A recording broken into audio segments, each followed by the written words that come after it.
What is good, everybody? Welcome to Stats and Cohn here on the Gold Standard Podcast Network. I'm Rob Stats Guerrera. He's Grant Cohn. Grant, happy Wednesday. Oh, boy. Grant's frozen right off the bat. This is how we're starting. So here's the quick behind the curtain thing. Before we started, Grant told me, hey, I might lose power in my building. And so if it does, it's going to get a little weird while I reconvene. And yet here we are 2 seconds into the show, and apparently Grant has lost power. All right, I think he's back now. Grant, can you hear me? I got a wave. Yeah, can you hear me? Yes, we are on a big delay, but obviously the power went off in your building, so we're going to work around it. Can you hear me? Yes, I can hear you. Oh, God, this is going to be a show. Sorry about that. I'm back. Let's talk sports. The power should come back in my house any minute. I promise. I talked to them, the people, the powers that be. Did you explain that you are a very popular streamer and that you need electricity and power in your building to do your job?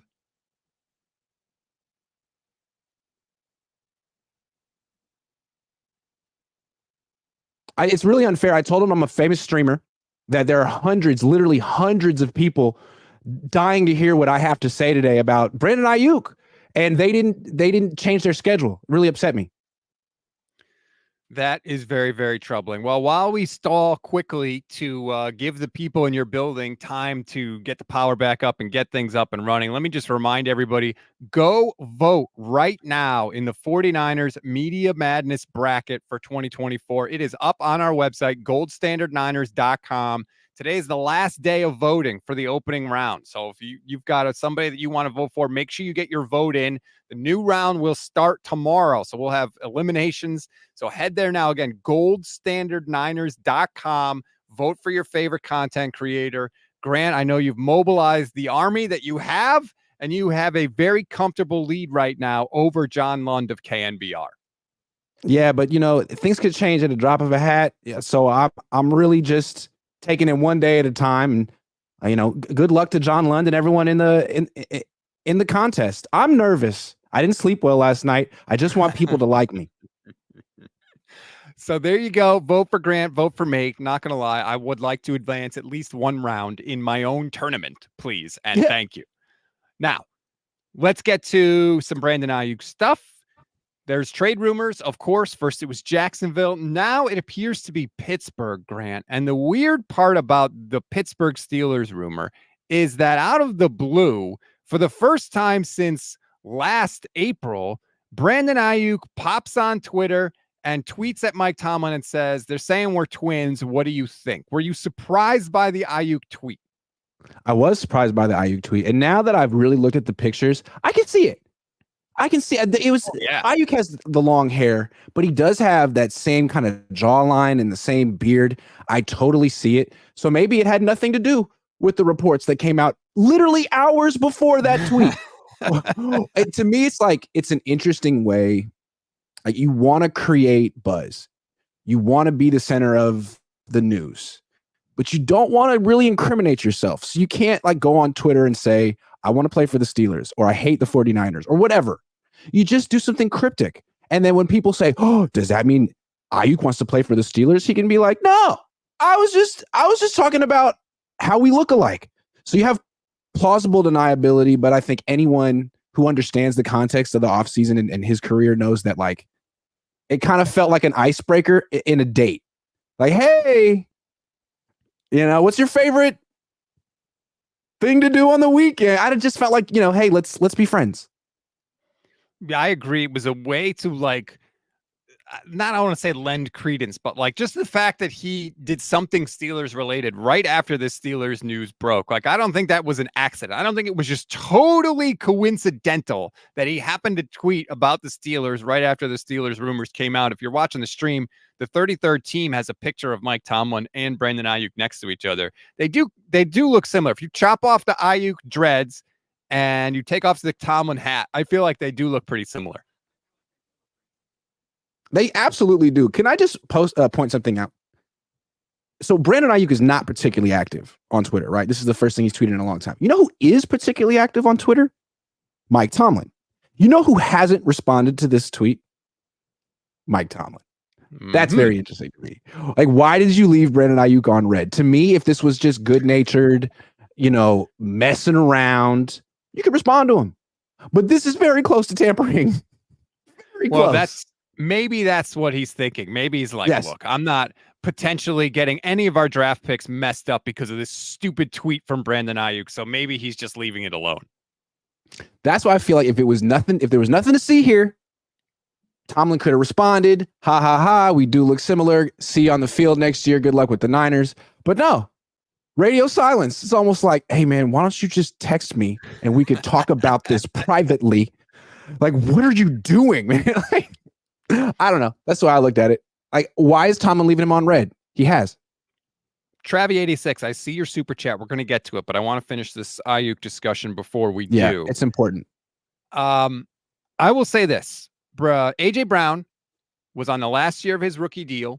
He had 2,000-yard seasons, and he got traded for pick 18 and pick 101. And then the Eagles immediately gave him a 4-year contract for $100 million. The Steelers have... Can you say it again? 18 and what? 18 and 101. Good knowledge. Good knowledge. The Steelers have picked 20 in the first round. They have 51. They have 84. They have 98. So if you're the 49ers, if this is a real thing, I tell Pittsburgh, I want 18 and I want 84. And then when they say no, I say, okay, give me 18 20, and 98. 98. 20 and 98. Yeah. Yeah. Yeah. 20 and 98. That works for me. Maybe a wide receiver as well, like one of their backups who isn't probably worth that much. But yeah, I guess number one option is keeping Brandon Aiyuk. But if he's way too expensive, and again, there's another thing here that I don't think people are taking into account. What if he really doesn't want to play here anymore? Like it might just be business. I know Debo made it seem like he requested a trade and he was really pissed, and then he worked it out. He's friends with Kyle Shanahan, and it all worked out, and they're all buddy kumbaya. But like Ayuk's a little different. He seems like he's had grievances for years with this organization and that head coach, and now he's sort of like, I'm not going to use the word flirting, but he's sort of like, cozying up to a coach on another team. I mean, it kind of seemed like he wants out. Here's the weird part about it, right? If you look at the two teams, like if I'm the 49ers, I'm like, hey, look, stay here. You'll compete for a Super Bowl. You're in a good offense. You just had a monster season for us. And we're probably going to get rid of Debo pretty soon. And so you're going to be the number one option. That seems like a bet. Like if Aiyuk wants to be this big, bad wide receiver, going to Pittsburgh is not the answer. You're going with Russell Wilson, who a team just paid $80 million in dead cap to get rid of. The Steelers' offense has been hideously bad for years. There's nothing good about their offense right now. What is so attractive about the Steelers, especially over the 49ers? That's a good point. That's a great point. And I don't think it's the quarterback. Like Russell Wilson, I don't know what you call him at this point. Is he still good? Hard to say. He put up good numbers last year. He throws a great deep ball. And Aiyuk is a deep threat. So maybe there's something there, but Aiyuk has a great connection with Purdy. This has nothing to do with Brock Purdy. Purdy gets in the ball. They seem to like each other. To me, this is either money or something personal between him and Kyle. And I can't prove it, but it seems like that relationship never really blossomed the way that the relationship between Kyle and Trent or Kyle and Debo is,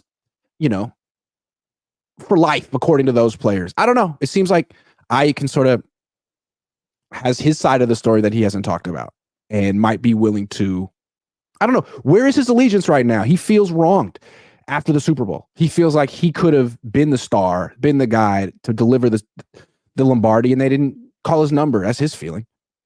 Do you think there's any lingering stuff from the whole doghouse incident and that whole deal? Yeah. Look. I just want to say, I went out to dinner with Brandon Aiyuk's mom in 2022, right before their playoff game against Green Bay. And it was just like it was weird how it happened. We were staying at the same hotel. I was going out to dinner and I went to the hotel bar to get a drink because the reservation wasn't for an hour and a half. She was at the other end talking to some Niner fans. And I was just eavesdropping because I'm a journalist. And I overheard her talking about Reno and Arizona State and Sierra College. And I was like, that's Aiyuk's mom for sure. So I was like, excuse me, do you mind? So we're back. So she was like, I know who you are too. And she made it real clear right off the bat. Like, I appreciate that you didn't just go along with the team's narrative about the doghouse, because they never explained why my son was in the doghouse. They kind of imply that he wasn't professional or wasn't working hard. You push back against that. Thank you. Because my son does work hard. He is professional. And every time I've ever seen Aiyuk in practice, he's going as hard as he possibly can. So I just feel like, yeah, in that family, they probably don't forget that the coach, made him seem like he was an immature kid. That's fascinating. That is very interesting, and things I did not expect to hear on the program. Quote, I was out to dinner with Brandon Aiyuk's mom. Really didn't expect that one on the show as Grant reboots his system here now that the power is back on in his apartment. Give me a second. That's really interesting, because stuff like that does linger, right? There could still be hurt feelings there. And I would completely understand if Brandon Aiyuk was like, now they're, you quote unquote threw me in the doghouse. You blamed me for that. You made it look like I was unprofessional. Then I come back, I have a great year for you, or I produce, and you still don't throw me the ball in the Super Bowl when you know I'm your best wide receiver. Now you're not paying me. I'm out. I get that. I understand all that. Everything goes into the stew when you're deciding where you're going to live and work for the next, 4 or 5 years of your life. It all goes into the stew, every part of it. And I'm sure Brandon Aiyuk's like, Kyle ain't going anywhere for a while. He just got a new deal. I get that if you're Brandon Aiyuk. I don't love it because I think he's a good player, but I think it's part of it. I think that is a realistic scenario. I don't know that it's true. We don't know that it's true. He may love it in San Francisco. But I think what we just laid out there was a very realistic scenario. Stuntman, thank you for the super chat, says, what if we bring in a vet like OBJ if Brandon Aiyuk walks? I think you got to be careful there, because you're not getting the Giants Odell Beckham Jr. You're getting older, broken down Odell Beckham Jr. that's had like 1,000-yard game in the past 4 years, or 1,000-yard season, whatever it is. 100-yard game, I think, since 2019. That's the Odell Beckham Jr. that you're getting. Now, if he wants to come in on the cheap and do like an incentive-based deal, maybe I consider it, maybe. The Niners have a lot of money invested in the wide receiver position. Deebo Samuel's making a lot of money. Brandon Aiyuk's going to make $14 million on the fifth-year option. Jawan Jennings got tendered at a second round. I think that's almost $5 million. That's a lot for your top 3 wide receivers. So unless OBJ is going to do it really cheap, and unless he's just fine with being, competing with Jawan Jennings, or maybe even being the 4th option, that's the only circumstance I would allow Odell Beckham Jr. to be on the 49ers, personally. That's just me. Chris H. says, Banana Hands doesn't deserve Brandon Aiyuk.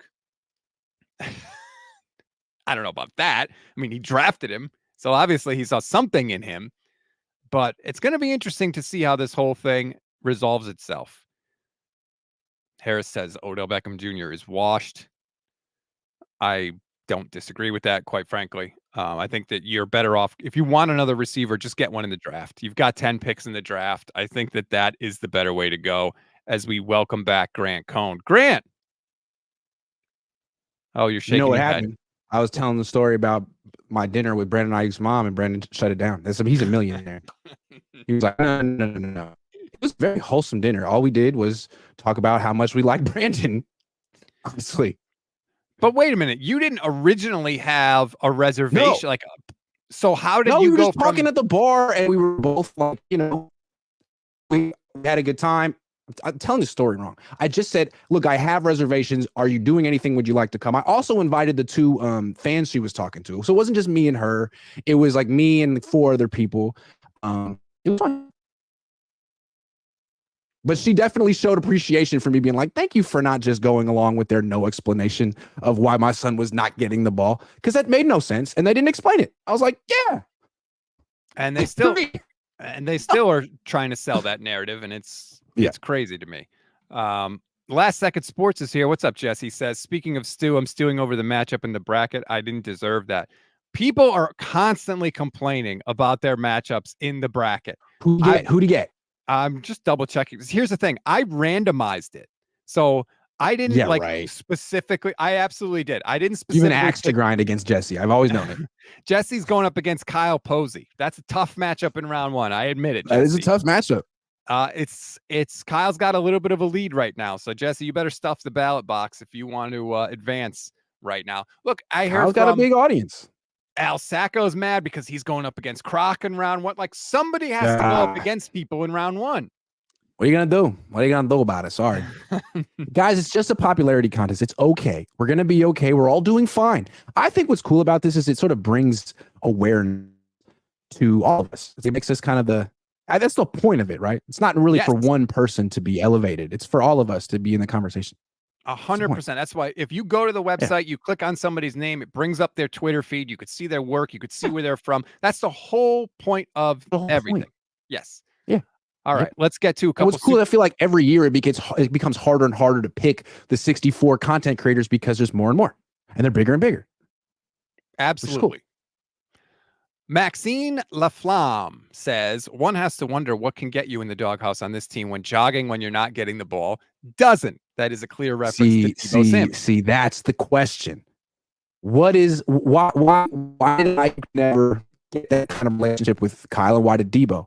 Well, maybe it's not necessarily about how you practice. It's more about how you relate to the coach. And if that's the case, then I don't know where this is going to go, because I'm sure Aiyuk is a little bit more quiet. I don't know what word he doesn't play those games. He doesn't seem like a networker like Debo might have been. Yeah, Aiyuk is definitely more of a quiet guy for sure. I think it's a fair question. It is I would love to hear somebody ask that to Kyle. I don't know if you're going to be. Are you going to be at the owners' meetings next week? Yes, I will. Ask him. Why are you confident? When 2 years ago, when people said, like, why are you confident you're going to work this out with Debo? He was like, because I'm friends with Debo and we haven't even talked yet. So, like, just let me be the closer on this one. And that was very powerful. People were like, okay, I'm good. But with Aiyuk, is that really the case? Or do you just have leverage over this guy, and are you going to use it? Because they had leverage over DeForest Buckner, but they ultimately decided, like, you know what? We don't really want to go to war with a Pro Bowl player. We want to be seen as a player-friendly organization. We'll do right by you and trade you.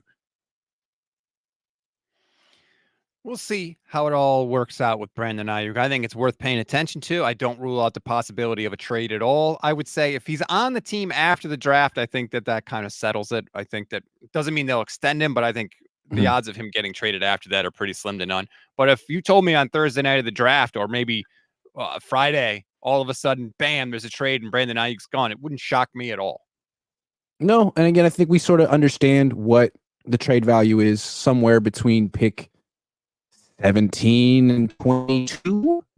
Those 5 picks. And remember, about 4 years ago, something like that, 4 years ago, the Bills traded pick 22 plus for Stephon Diggs and turn around Justin Jefferson. So that's kind of the area. It seems like if the Niners were to make this trade, and let's say they get pick 20 from Pittsburgh, would they spend that pick on a wide receiver to replace Aiyuk? Or would they use that as an opportunity to get, their left tackle of the future or their right tackle of the present? Be interesting. That would be very interesting. I think they might go offensive line. I think they should go offensive line. I really, really hope they do. I'll get to why I think they could wait in a minute, but I want to get to Travis because he's been waiting. 3 questions. Were there good offensive linemen available in free agency? Has Brock Purdy been figured out, or will he get better? And has Kyle been figured out? First question. Were there good offensive linemen available in free agency? Kind of. There was some solid guy. Like the Rams got a starting guard, Jonah Jackson, Pro Bowler, but they paid $60 million a year for him. So, right. Yes, they're expensive. It seems like, look, you could say defensive line is more important than offensive line, but I think it's pretty inarguable that it's harder to find good offensive linemen than good defensive linemen. Like, 2 years, $20 million. You couldn't get the line for 2 years, 20 million. Like just slightly, better than average offensive linemen are making $15 million a year. So yeah, they were available, and the Niners clearly want to save as much money as possible at this position group. And I don't understand why this is the one where they spare no expense at every other position. But quarterback and offensive line, 2 spots, the Niners are like, we got it for a nickel. We got it for a nickel at the Goodwill. It's amazing. Doesn't it look nice? A nickel. Has Brock Purdy been figured out, and will he get better? And has Kyle been figured out? This one I can't really explain. The 49ers are coming off a season where they scored the second most points and gained the second most yards in franchise history. Like, no, they haven't been figured out. They're doing just fine. Well, I do think there's a book on them, but there's so much talent on the Niners offense that you really need to have a great defense to execute, to show that you figured them out. Like, yeah, it's better to play man-to-man coverage against the Niners because Purdy throws so much anticipation that he can really ice you up if you're just playing zone. But to play man-to-man coverage against the Niners, you need like high-level corners and safeties and linebackers everywhere. And if you don't have it, then you're going to lose, even though you figured it out. So but every time the Niners did face a top level defense last year, offense kind of struggled. Generally, you do worse against top of the line defenses. I agree with what you're saying, though. It's like, I know exactly how to guard LeBron James. All you got to do is move your feet and stay in front of him. It's like, yeah, that's great. But how many people can actually do it? Maybe like one on the planet. So I agree with you. There's a difference between knowing how to take down a scheme or slow down a scheme and actually being able to execute that. And very few teams were able to slow down the 49ers last year. Well, that being said, the Chiefs were able to do it. The Ravens were able to do it. The Browns were able to do it. The Vikings were able to do it. Now, there were some injuries in there, but that's football. But, I mean, the larger sample size. Cincinnati was able to do it, surprisingly. But that Cincinnati game. Oh, my God. Yeah. I mean, they're going all down. I'm saying is, like, when the Niners offense faces a mediocre to bad defense, it's like 35 points, looks great, everything's great. When they face a really good defense, you would expect the Niners offense to win that battle some of the time. I mean, I guess they made Dallas look bad. And I guess that's a good defense, but 17 points against was it 17 against Cleveland, 19 in 4 quarters against Kansas City? I think they could do a little bit better. Especially because Brock's good. Like I keep coming back to the offensive line. There's only so much you can do with that offensive line. And it's gonna hold you back against the best defenses in the league. It has. Nathan Reyes, thank you very much for the super chat. When Brock gets extended, can they win a Super Bowl without a juggernaut team around him? Won't be crazy money, but they are good because Brock is cheap. I'm maybe in the minority, Grant. I am not just lock it up, guarantee Brock's getting a new contract after next season. Like, what if he doesn't play that great next season? Or what if he gets hurt next season? Like, I don't just say right now, guarantee, book it, Brock Purdy's getting paid. Let's let the season play out and we'll go from there. Yeah. I could see that. Sorry, I was reading the chat and people said my internet was bad. I was like, what are you talking about? Yeah, it's been a little dicey, not gonna lie. Sorry, I mean, I think it's like trying to get itself back up to speed after it got shut down. I don't know. It's just one of those days. I'm having a bad day. I don't want to talk about it. It's 9:00 in the morning and it's already a bad day. So I was just saying, I don't think that it's a guarantee that we're paying Brock after this season. Oh, really yeah. No, I want to talk about that. I do want to talk about that. I mean, he had a great regular season. MVP type numbers. Not in the postseason, though. His numbers in the postseason this past year were like very mid. Quarterback rating below 90 in every single game. He battled. He wasn't bad, but $55 million a year for a guy who was really average in the playoffs. I don't know. I think he still needs. He's got a whole other season to prove himself, but I think he needs like a big playoff performance to show that he might be the kind of guy who could carry a team. There's certainly room to grow there. And Brock talked about how he wants to work on his mobility and he wants to work on his arm strength. Another question for Kyle that I'd love to hear asked at the league meetings is, did Brock come up with those on his own? Or is that what the team and he talked about like in his exit interview? Did that also come from the team? Because that'd be interesting to know whether or not it was just a Brock thing or whether the team told him, hey, you got to get better here. I think probably Brock. Last year they said they wanted him to be more in the pocket, to stay in the pocket. And this year he's saying he needs to scramble more.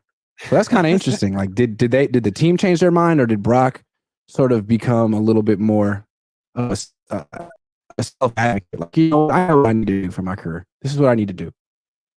Maybe he overcompensated. Maybe he stayed in too much. He's got to find the sort of happy medium there.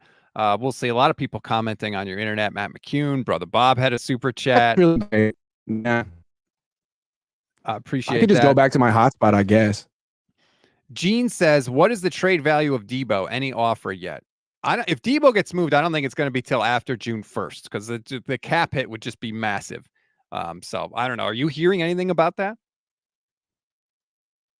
No, they would. I'm not hearing anything about that, but I agree. If they're going to trade Debo, it's going to be after June 1st.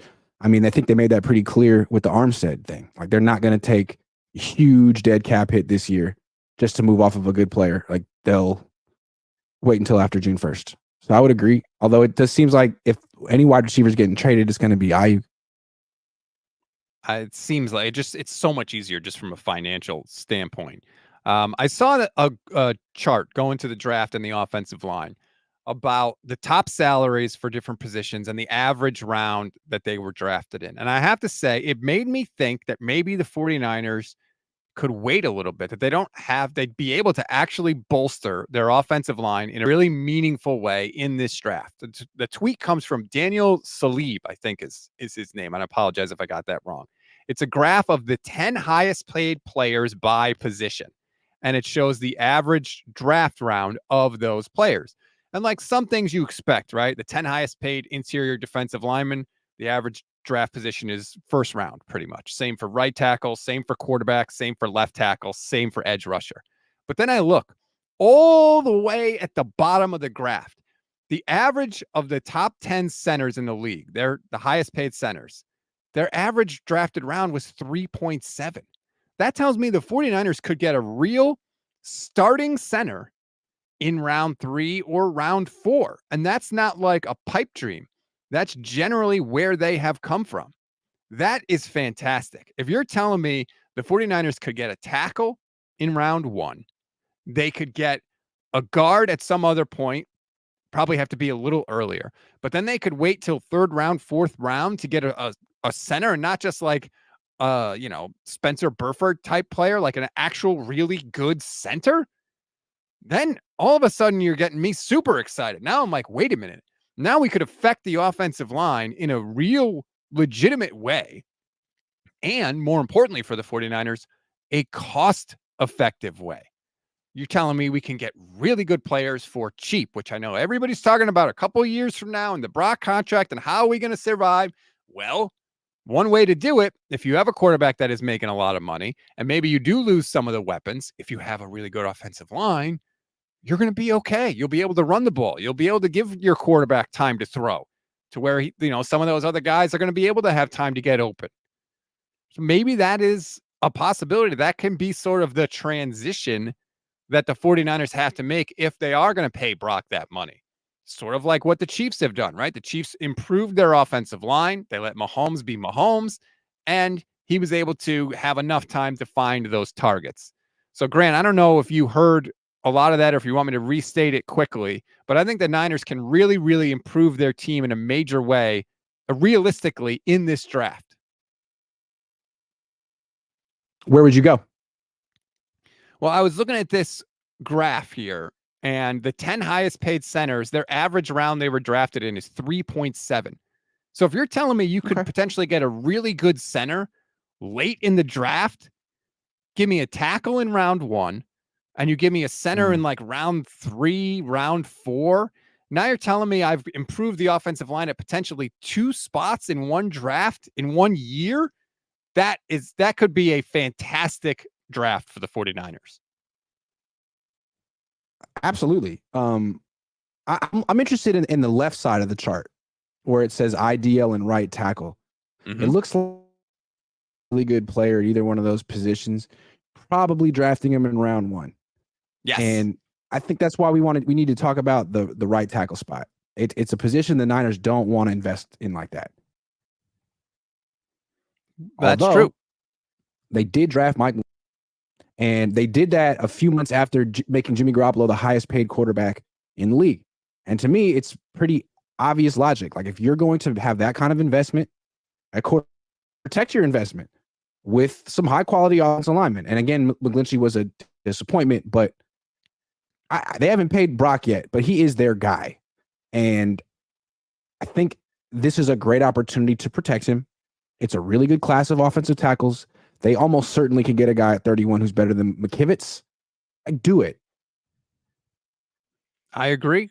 I said when Trey Lance was drafted that every decision you make from that point on, once you think you got your guy, has to be to help that guy, has to be for the betterment of that quarterback, whoever it is. It was Lance back then. Now it appears to be Purdy. So let's go. Get your right tackle. Make Colton McKivitz a backup right tackle where he should be. Get your guy. Then you've got Trent. You've got your right tackle. You can get a center later in the draft. And now you're like, okay, now let's go. We're building for the future, but we're also improving our team right now. It seems really obvious, but sometimes the 49ers don't do the obvious thing. And if they pick a defensive lineman in round 1, Grant, I think there's going to be a revolt. Yeah, and it's funny to me. I mean, I understand in the NFL with the salary cap, like, you're going to have one position that isn't so strong. One position where you're trying to save a little bit of money. I get it. And offensive line, I get it. I mean, if you don't have a great quarterback, why are you spending a lot of money on your offensive line when you should be spending it on whatever, defense? But when you do have a really good quarterback, the best quarterback you've had in decades, why would you want the weakest position on your team to be on the offense? The position that's supposed to protect him. Like, can't you cut corners somewhere else? Running back, defense, offensive line is where you want to cut the corner when your quarterback is potentially special. It doesn't make any sense. It feels like I get last year the Niners being like, look, we really don't know about Brock. He's played half a season. He's coming off an injury. Like, let's not change our philosophy too much. But now he was just an MVP candidate. Like, protect him. And if they do, I assume you'll be throwing nothing but bouquets on Thursday night after the draft. No, then I'll have an issue with I won't like the offensive tackle they took. They'll take the long tackle. Right. Yeah. I told them to take that guy. It's interesting too, because there's supposedly this draft is full of offensive linemen. Again, I'm not a draft expert. I don't pretend to be a draft expert. I will talk to one later in the week, but I could see if the Niners stay at 31, I could see a lot of teams making them trade offers, because there's a lot of teams that want to move up to the back end of round 1, because if you draft a guy, you get that extra year in the contract because of the CBA. So if the Niners think, hey, there's still a bunch of offensive linemen that we like, we might trade down and get more picks and get out of the first round, in which case, again, I think there would be people freaking out. I would actually look at it the other way. That could happen. But with 11 picks, what are they at 10 now? They traded one from Malik Collins. You have 10 picks. That's still maybe more than they need. If there's an offensive tackle they like and he's within their range, they might trade up a few spots to get him, like they traded up for Brandon Aiyuk 4 years ago. That's what I hope they do. I hope that because there's not 10 spots on this team. There's just not.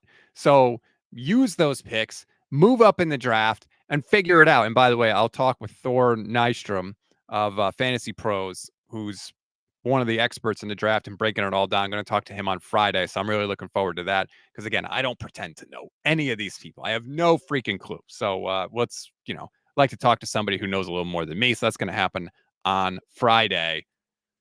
What else do you want to know from John and Shanahan at the league meetings next week? I'd like to know about these clerical errors that cost them a 5th round pick. Yes. Like, Mike Silver made the point on Twitter. Hey, if it was, am I here? You got me still? I got you. Here. Okay.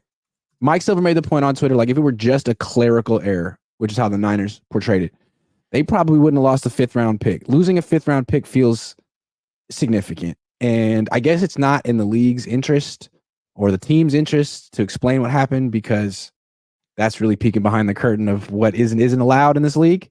I don't think the league needs people to know. This is between them and the Niners. But I'd like to know, like, what happened? What were these clerical errors? That's part of it. Also, I guess we need to talk about like why Nick Sorensen, why Brandon Staley, why is this combination going to work? Like all the stuff that they've done the last month or so that we haven't been able to ask them about. Mike Florio and Chris Sims were talking about those clerical errors on PFT Live recently, and Florio brought up a good point. When the Falcons got caught deliberately pumping in fake crowd noise on purpose, specifically to gain an advantage, they lost a 5th-round pick and they were fined $350,000. Oh, similar.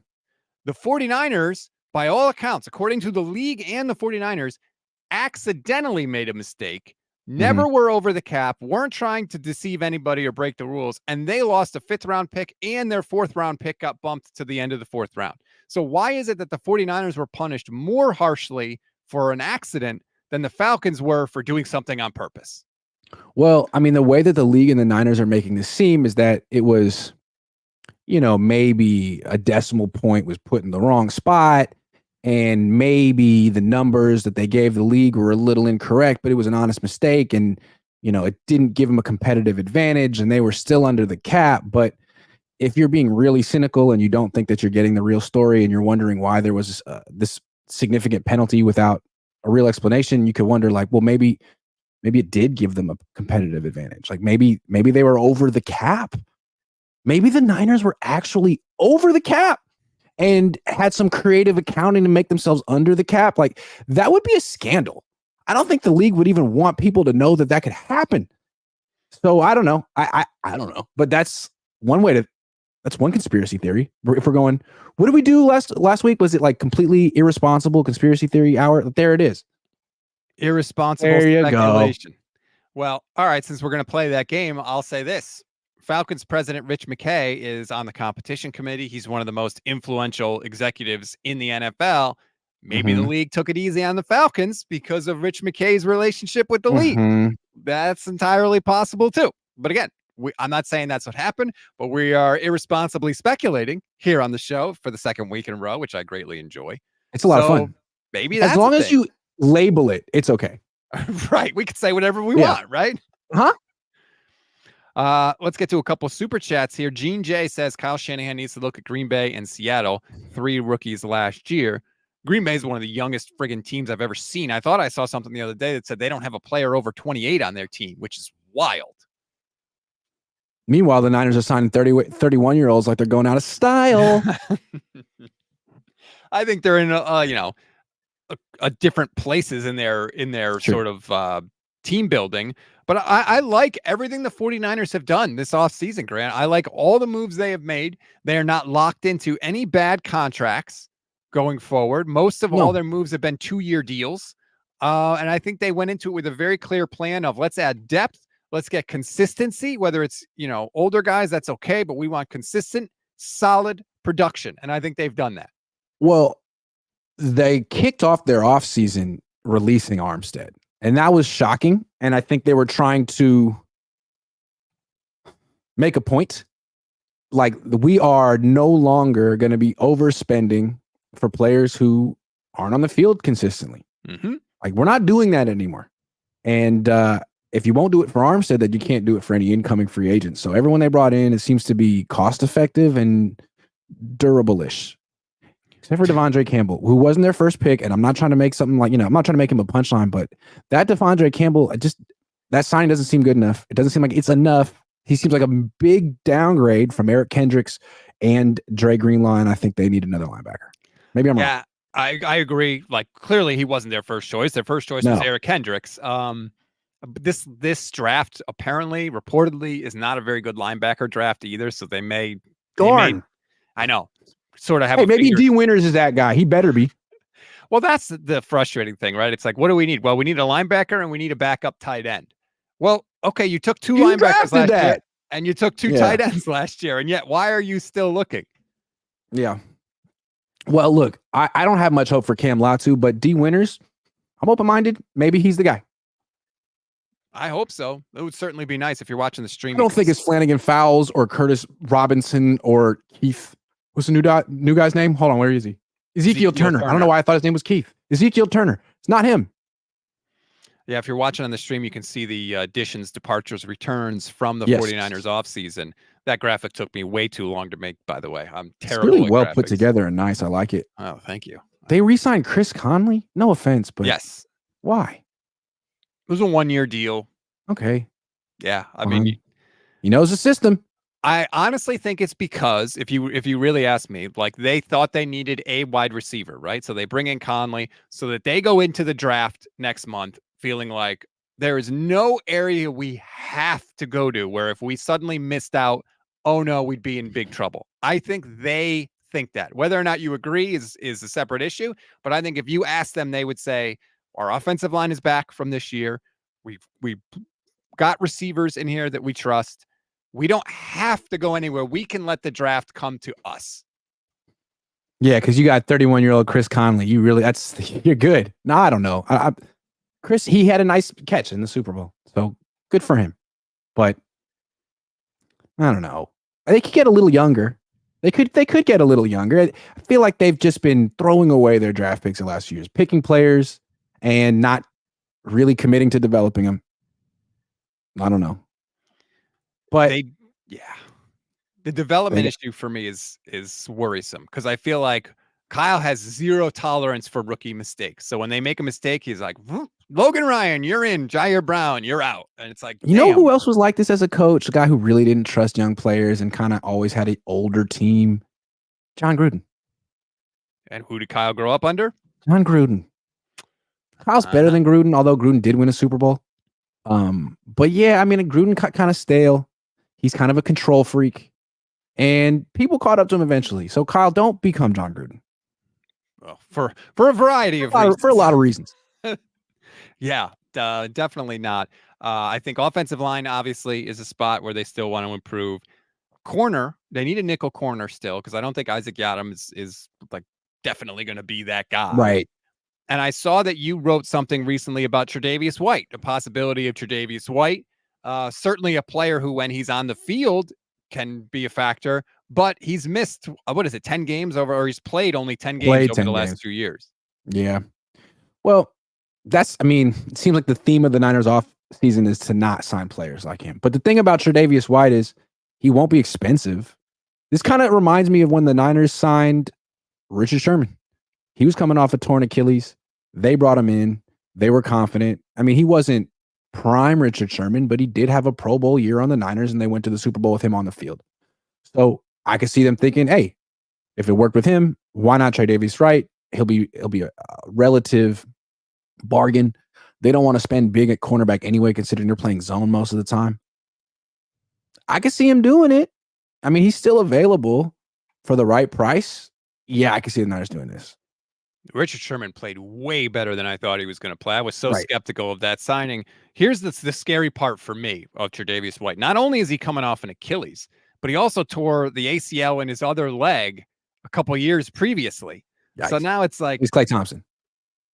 Right, like that is a horrible combination for a position where speed and change of direction are obviously important. I'm not saying he can't come back. I think he's 29, so it's not like he's super old, but those are major injuries. So can you put a guy through a workout? I mean, I guess maybe they could.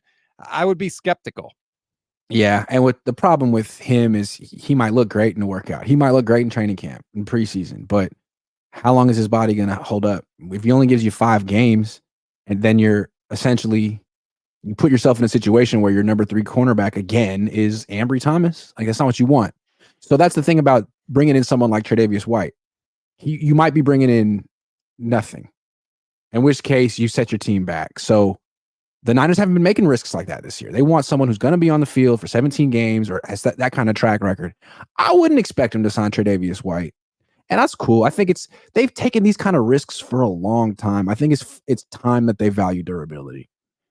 I would agree. And obviously nothing's guaranteed, but you can only go off the information you have. Leonard Floyd hasn't missed a game in 6 years. Yes, I trust that. Tre'Davious White, maybe not so much. So, but look, this is also the team that kept bringing Jason Verrett back. So who the hell knows? I mean, certainly maybe if he wants to play for the league minimum, maybe you take a flyer. But other than that, I wouldn't do it. Right. Maybe their experience with Jason Verrett would lead them away from Tre'Davious White. Like, you know what? doesn't always work out, even if the player really, really is a good competitor, used to be great. Sometimes the body just breaks down. Matt McCune, YouTube channel member. Shout out to Matt and all our YouTube channel members, by the way. Please sign up. It's less than $3 a month. It's a great way to support the channel. Matt says, most mocks I've seen says we take Chop Robinson at 31. I've seen that, the defensive lineman. Great name. Definitely a first-round draft pick name. I don't see it. I think we're underestimating how much Brandon Staley likes Leonard Floyd. Like Brandon Staley kind of developed Leonard Floyd in Chicago and then brought him to the Rams. And now I think he was like the Niners' first target this offseason. I think the Niners believe in Leonard Floyd. And frankly, I like him. I think he's a good player. I'd be surprised. I think they're more likely to take a corner in round 1 or an offensive tackle. Like we're just talking about Tre'Davious White. If the Niners could get a legit corner who's good against the run and the pass, I think they would take that guy there. I would agree, especially because you don't know what's going to happen with Mooney Ward, too. He wants a new deal. You know, if you draft a guy who's a friggin' stud and he all of a sudden is fantastic, then it's easier to let Mooney Ward go if you decide to do that, or it's easier to take a very firm stance in negotiations with Mooney Ward if you feel like you have somebody that can fill his shoes already on the roster. Yeah, I mean, they have 2 really good corners, but they don't have much after that. And having one liability in the secondary is too much in today's NFL. Like you will get exposed. So I could definitely see the Niners taking a corner. We have seen liabilities in the Niners secondary get targeted. Gene says there was a report that the Niners asked the Jags for 17 and Zay Jones for Brandon Aiyuk. There was. That was Mia O'Brien, who covers the Jags for 1010 XL in Jacksonville. I think that the 49ers are basically telling you, blow us away with a deal and maybe we'll consider it. But other than that, leave us alone for now. And look, maybe a team in the draft gets desperate. Maybe Aiyuk doesn't get traded until day 3 of the draft when teams feel like, oh no, all the receivers are off the board. So now we'll make a move for Brandon Aiyuk. The only problem with that is you're probably going to have to trade Aiyuk for a player at that point because the Niners are going to want something that helps them this year. When did the Titans trade AJ Brown? Day of the draft? Day before the draft? Day of the draft? Oh. Good question. I don't remember. April 28th to 2022. So like right before the draft or during the draft. So I think if Brandon Aiyuk gets traded, it'll be something like that in a month. And the AJ Brown, like I was arguing with Michelle last week. I think the 49ers should absolutely ask for the same deal that AJ Brown got traded for. She thought that AJ Brown was a better player than Brandon Aiyuk, but if you look statistically, you could make the argument that Ayuk's been more productive in an offense that doesn't throw the ball a lot too. So I think if you trade Aiyuk, you can't get less than what the Titans got for AJ Brown. I think the Steelers are really smart to be interested in Brandon Aiyuk. If I were the general manager of another team and I needed a wide receiver, I'd be all over this.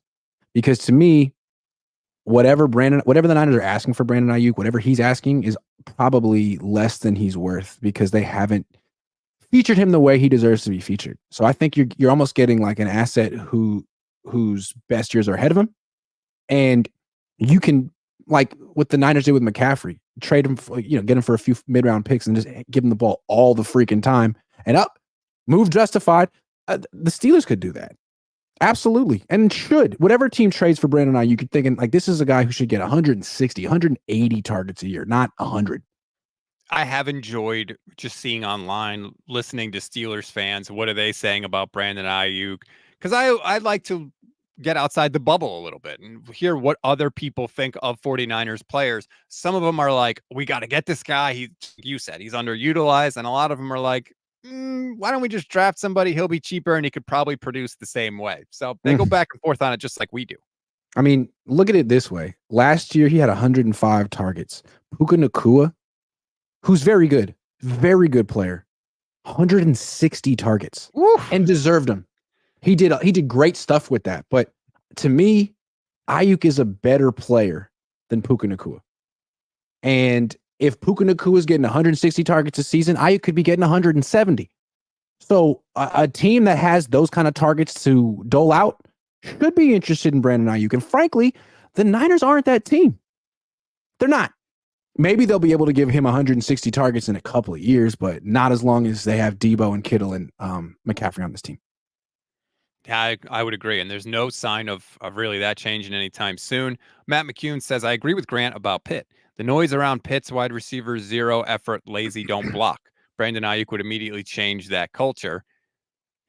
There's no negatives about Brandon Aiyuk. He doesn't usually kick up a fuss. He plays hard. He runs good routes. There's no negative. And he's young too. He's just expensive. You watch. If Aiyuk gets traded, watch the amount of 49er fans that are going to be, well, he's not that good. We don't really need him anyway. What did he do in the Super Bowl? Immediate reaction. Immediately. Yeah, well, that's what fans do. Support their team. If they traded Aiyuk, would you want them to go wide receiver in the first round, or would you still say go offensive line? Well, if they trade Aiyuk, they would theoretically have 2 picks in the first round. True. So what they could do is take an offensive lineman with that pick that they acquire for Aiyuk, and then draft a wide receiver with their first round pick, 31. That would make sense. Because again, they took Aiyuk right around that spot. So if you want to replace Aiyuk, you might feel like you could get a similar talent right around that spot. I've seen people say you should trade Aiyuk for Minkah Fitzpatrick. The Niners do seem like they need a safety. There are a lot of good safeties on the free agent market, though. That's the thing. You can get all pro safeties on the free agent market. So I don't know that you need to trade Aiyuk for a safety. Yeah, he's a hell of a player. He is. He is. Interesting. Still, though, do you need a 27, almost 28-year-old safety, or do you need a young cornerstone offensive tackle? I don't know. I mean, maybe that offensive tackle isn't there. The Niners did pick McGlinchey over Minkah Fitzpatrick once upon a time. So you don't want to make that mistake twice. Well, I mean, McGlinchey wasn't terrible. It's just, I keep seeing that nugget that Bosa is the only first-round pick in the Shanahan regime that has gotten a second contract. He wasn't terrible, but he wasn't the best player available. Agreed. By a long shot. 100% agreed. But I still kind of agree with the philosophy of, if you think that there is a bookend tackle, choosing that tackle over a safety. I do agree with that. I think the Niners thought that McGlinchey was going to end up transitioning to left tackle and replacing Joe Staley. And when they got him, they realized, oh, nope, right tackle only. And that's a problem at pick number 10.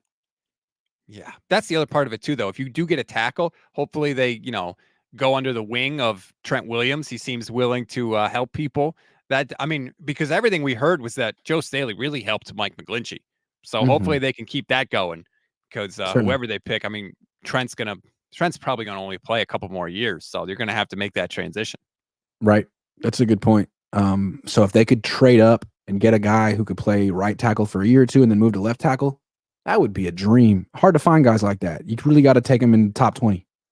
This draft is going to be so important for the 49ers. And it's got to be, not only do you have to hit on the players, but you got to get immediate contributions. No redshirting people, nothing. You got to get it. To me, you have to get at least 2 players in this draft that can contribute in a significant way in 2024. And if you don't do that with 10 picks and possibly Aiyuk as a trade asset, then you failed. And I seriously question whether or not you can make another legitimate run at a Super Bowl. Yeah, their last 2 drafts haven't been great. They got Jair Brown, Brock Purdy. Great. Other than that, nothing much. This team's getting really old. So not only do they need the rookies to step up and make an immediate impact, they need some of the guys from the last 2 drafts to do something. Drake Jackson, Spencer Burford. A lot of these guys need to step up. I'm not saying they won't, but a lot of them haven't been given opportunity. Some of them have. They need to step up. This team is old.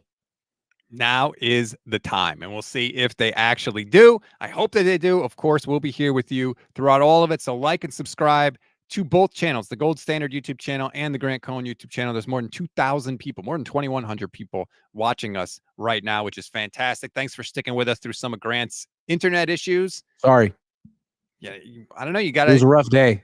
You got to drop the "Do you know who I am" on the internet company or the power company, whoever it was. Yeah. You've never heard of me? I'm kind of a big deal. I'm Grant Cohn. By the way, one more reminder, please go to goldstandardniners.com, vote in the 49ers Media Madness Tournament. Again, today is the last day of round 1. So if you want to vote for your favorite content creators, go do it now, because people will be eliminated after today, and we'll keep that going. Of course, every round is 3 days. So every 3 days, the round will advance and you'll see who makes the next round. click on the names so you see the Twitter profiles, you see where people are from, you can see their work, some of the things they've been writing or tweeting or podcasting. Go check it out because there are a ton of great 49ers content creators out there, and you will be a better, smarter fan. Grant, what do you have going on for the rest of the day? Errands, writing, work, various chores. And then I got Jesse at 6:00 tonight, 49ers After Dark. That'll be fun. Tell Jesse not to be bitter about losing to Kyle Posey in round 1. Oh, he can be bitter if he wants. I'd be bitter too. Enjoy the rest of I think you have something against Jesse. Then I'm going to be in Orlando this weekend and next week for the owners meeting. So that should be interesting. I want behind the scenes stories when you get back. I want to know everything that's going on there. Okay. I will. I'll just be recording everything right here. Yes. Right here. Mental notes. Enjoy the rest of your Wednesday, everybody. We'll talk.